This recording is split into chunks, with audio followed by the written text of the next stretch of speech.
Content curation, your secret social media marketing weapon. Now that you have picked the specific sub-niche that you're going to be targeting, as well as finished doing advanced research on where your sub-niche or niche segment audiences are located on social media platforms, the next step is to find content. I've got some good news and some bad news. The good news is that you stand to save a lot of money. The bad news is that you need to put in a lot more time and pay attention to details. There are no two ways about it. You cannot drop the ball when it comes to the quality of the content that you are going to be sharing on your social media accounts. Each and every piece of content you share must build your brand. This is non-negotiable. You can't just pick random pieces of content that somehow, some way has something to do with your niche. That's not going to help you get the right eyeballs. That's not going to help you establish the kind of credibility and authority you need to eventually convert highly specific and qualified traffic from social media into cold, hard cash. What is content curation? As I mentioned above, you stand to save a lot of money with content curation. This should be obvious. After all, you're not going to be using the content that you yourself created. Content curation is all about picking other people's content and sharing those materials on your social media accounts. This creates a win-win situation. Since you're sharing links and descriptions of such content, the creator of that content gets free traffic. You, on the other hand, get to build up your credibility because people are rewarded for following your accounts with highly targeted, highly specific, value-added content. Everybody wins. The user wins, you win, and of course, the original content creator comes out ahead. This is how it's supposed to work. You win big time because you save a tremendous amount of money not having to create a huge amount of original content. If you've ever tried to write your own stuff or outsource content creation, whether in the US or to other parts of the world, it can get quite expensive very quickly. Content curation enables you to build credibility with your audience in a very inexpensive way. You use other people's content. You get to entertain them, build credibility, and gain their trust. The downside here is the time. Sure, you're not spending greenbacks, but you're definitely going to be spending time. As I mentioned above, you cannot be indiscriminate when you are trying to do content curation. Whatever goodwill you have built up for your brand will go up in smoke if people catch on to the fact that you are just randomly curating and spreading low-quality content that may have something to do with your niche. That's not going to cut it, not by a long shot. Adopt the right content curation strategy. Now that you know where your target audience members are on social media platforms, you build credibility by populating your social media accounts with highly credible, high-authority third-party content. This is called curation. In between those materials, you're going to be sharing your own original content. From time to time, you're going to call people to action to take a look at the incentives you're giving away for them to join your mailing list. This is how you play the game. When people follow you, they are rewarded with top-notch content. It doesn't really matter whether you produced that material or it was written by somebody else. Your followers get rewarded for following your account. They get niche-specific material. Eventually, you build trust with them because you only send them the very best materials. They start paying attention to your own materials. More importantly, they start noticing the content you share, which actively encourages them to sign up to your mailing list. This is the key. You intersperse your own original content. You create an impression of quality in their minds because you're sending only the very best third-party content.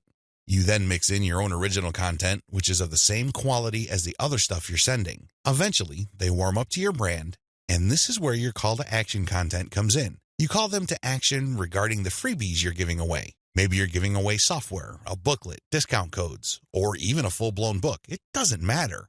You are ethically bribing them to enter their email addresses so they can download the incentive. That's how you build up your mailing list. On top of all this, when people join your mailing list, you call them to action to share the emails that you're sending them. Maybe you should ask them to forward that email to their friends. Maybe you would want them to copy and paste the material and post it on their Facebook wall. The best part to content curation is that it's very easy to automate. Seriously, this is one way of content promotion that is very automation friendly. You only need to get the URLs of the third-party content that you're curating and plug them into an Excel sheet. You then convert the file into a CSV file, which is then imported by social media scheduling tools like Hootsuite and Social Oomph. You don't have to manually enter anything. You don't have to schedule everything by hand. You can do all of this through software. Isn't that awesome? You get to build credibility while at the same time minimizing work. Now, with that said, you need to pay special attention to the content quality. High attention to detail is the key. You have to resist the temptation of running basic keyword searches on Google or on social media platforms and grabbing anything that is somewhat related to your niche. That is a one-way ticket to brand destruction. You worked hard to build your social media brand. It really would be a shame to see it all go up in smoke because the content you're curating is very unpredictable when it comes to quality. There may be several days when you're sending the very best, cutting-edge reports on your niche, followed by a few days of just completely worthless content. What do you think prospective fans would think? Either they would think that your brand is unreliable or you're unprofessional. Whatever the case may be, you're not going to be convincing people that your brand focuses on the very best in your niche. You need to be very discriminating when you select your content. You have to read through the materials. Make sure that the content is alive, updated, and well-written. This, of course, takes time. The trade-off, obviously, is that you don't have to spend money. Regardless, you need to pay close attention to the content that you're sharing because it represents your brand. The quality it contains either makes your brand look good or erodes your brand. It's your choice. Reverse engineer your competitors' top content. In the previous video, I mentioned that you're going to have to mix in your original content. Now, the question that's probably on the top of your minds is, how do I know which content to produce? Well, there are two ways to do this, like I mentioned earlier in this training. You can try to figure out things on your own and engage in all sorts of experiments, or you can just simply allow your competitors to do your homework for you. I hope you can see which path is the easiest. It should be obvious. If you are sending the very best content on your niche, your original content must be at the same level or better. Otherwise, your followers are not going to take the bait. They're not going to trust your brand. They appreciate the fact that you're collecting all this information, and they're probably going to stick around and follow your social media accounts. However, you can't count on them to do much of anything else. There's really no incentive for them to join your mailing list. Why should they? Your content is not that great. They only need to compare the kind of original content you produce with the other top-notch third-party stuff you're sharing to see your weakness. Do you see the problem here? You have to produce top content if you want your brand to be credible. Thankfully, this is easier than you think. Simply reverse engineer your competitors. Look at their most successful stuff. How do you know? Look at the social media indicators of their content. How many likes does their top content get? How many shares? Is there any other indicator that shows that this content actually has traction? Maybe you should pay attention to the number of comments for that content. Maybe you would want to run a backlink checker on a piece of content and see how many other blogs or websites link to that piece of content. This is how you measure the overall success of any single piece of content so you can use it as a template, if you will, for your own content. I'm not saying that you should rip it off. Instead, I'm encouraging you to use it as a starting point and come up with something so much better. Focus on what works. When you look at your competitors' most social pieces of content, you are basing your own original content on themes and topics that actually work. They have traction with your target audience members. You're not wasting money or time taking wild guesses. This is one of the most common mistakes social media marketers make. They think that they have the best ideas regarding hot content in their niche, so they come up with all sorts of content that they think is just plain awesome, only to fall flat on their faces. I'm telling you, for every 100 pieces of those types of original content, maybe 10 would gain any sort of respectable traction in your niche. It's too expensive, and it burns too much time. Thankfully, there is a better way. You just need to reverse engineer your competitors' most successful content. Use that as a starting point. You can adjust them. You can modify them. You can come up with your own variations. But at least you get a head start. At least you're in the ballpark when you start off. You're not just taking random shots in the dark. Learn from your own success. After you have started curating and mixing in your original content, pay attention to your statistics.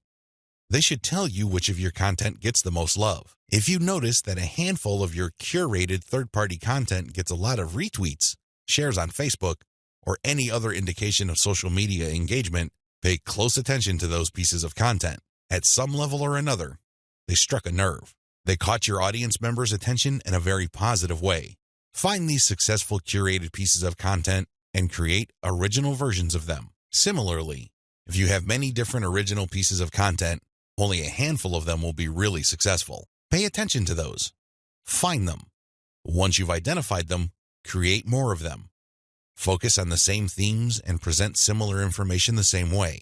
The key here is to focus on what works and expand it and grow it. Ditch the stuff that failed. Build on your strengths. Create derivative cross-platform variations of your most successful content. Now that you have a clear idea of how to create content that has proven traction, don't just keep reverse engineering it. While you need to continue doing that, you also have to do something else. Create derivative or cross-platform versions. For example, one particular type of blog post does well on all your social media accounts.